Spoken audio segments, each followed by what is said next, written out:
What I mean by personal branding is similar to what I would mean by branding for a company or an organization, and that is a promise that you are making to your stakeholders, your connections, your employer, your customers. Women, or anybody these days, is a brand whether they know it or whether they develop it or not. You want to be in control of managing your own brand. You don't want the digital world to do that for you. Any woman who is out in the workplace can develop their personal brand regardless of their personality, whether they're an introvert or an extrovert, regardless of their profession, and regardless of their level or their status. There are still many ways that you can develop and, more importantly, manage your personal brand without feeling like you're overexposing yourself or putting yourself in a situation where you may not be comfortable in the spotlight.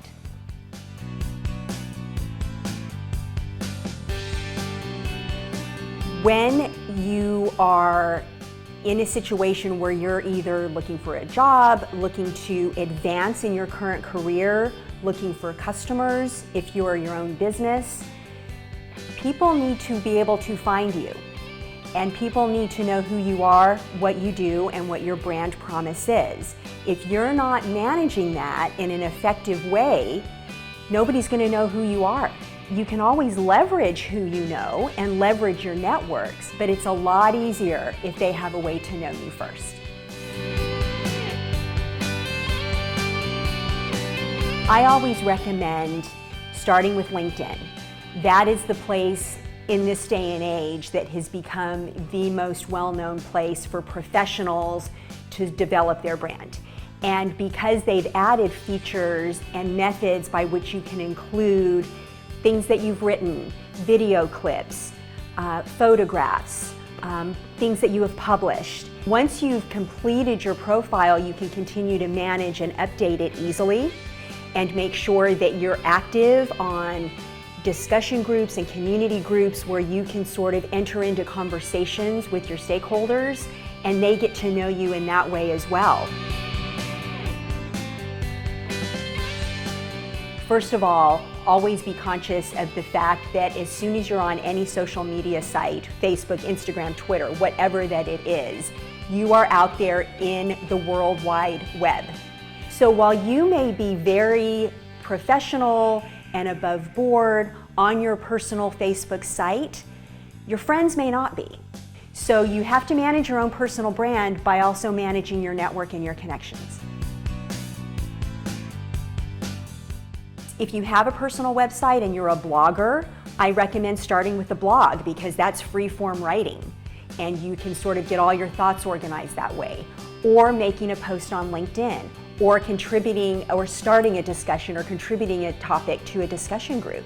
Once you have that sort of groundwork laid, then just grab, keeping in mind what the social media platform is, and whether it's a 140 character tweet on Twitter or it's a little post that you can make on your Facebook or your LinkedIn. And that way then it becomes a couple minutes rather than, oh my gosh, it's a different day, I haven't posted in a few days, what am I gonna do? I've got to come up with something. It completely takes the pressure off of you. And then it also gives the appearance that you are always current and active and in tune with your space. My pet peeve when it comes to personal branding is when I see somebody's photograph on LinkedIn or on any type of professional site where they're represented professionally, and it's a picture of them in a party dress and whoever they're standing with in the selfie is cut out. Don't do that. It doesn't represent you and your personal brand, and it's not consistent with what you're saying and representing in what you write. So you don't necessarily need to have an expensive photographer and a full-on professional photo session, but make sure that people can see you and get a sense of who you are and what you represent, and that it's consistent with your brand promise.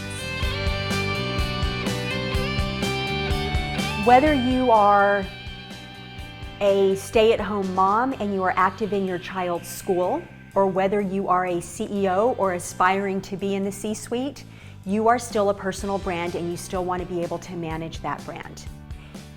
With all of the tools that you have available through LinkedIn, through other social media outlets, through blogging, through communications, through interactions with your network, your stakeholders, your constituents, your customers, etc. It does not matter what is important to you in your life in terms of what you are doing for work. It matters that you manage your brand promise.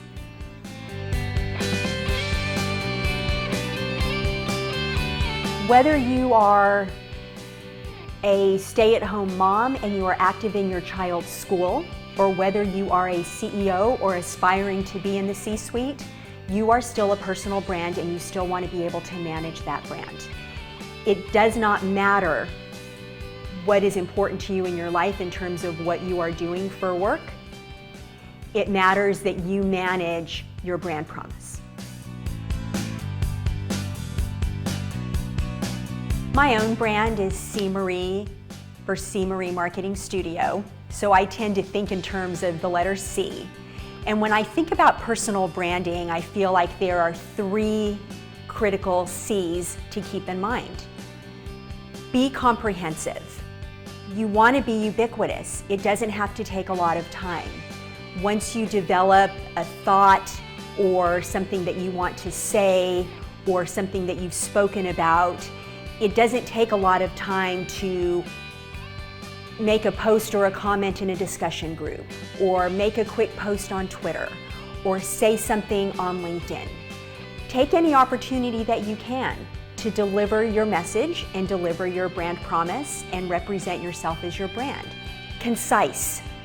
Even though you want to be everywhere, you also want to do it in a concise manner. My colleague, Amy Lemley, calls it packing a tighter snowball. Even if it seems like you're being brief, it's helpful for people to be able to remember what you're saying if it's concise and to the point. And the 3rd C is be consistent. Part of delivering on your brand promise is to always be consistent with what you're saying, what you believe, what you're delivering on. Not that you can't change according to market demands or what your customers' expectations are or your status in your company, but you want to be consistent with what you stand for, what you believe in, what you know, and how you're delivering that message.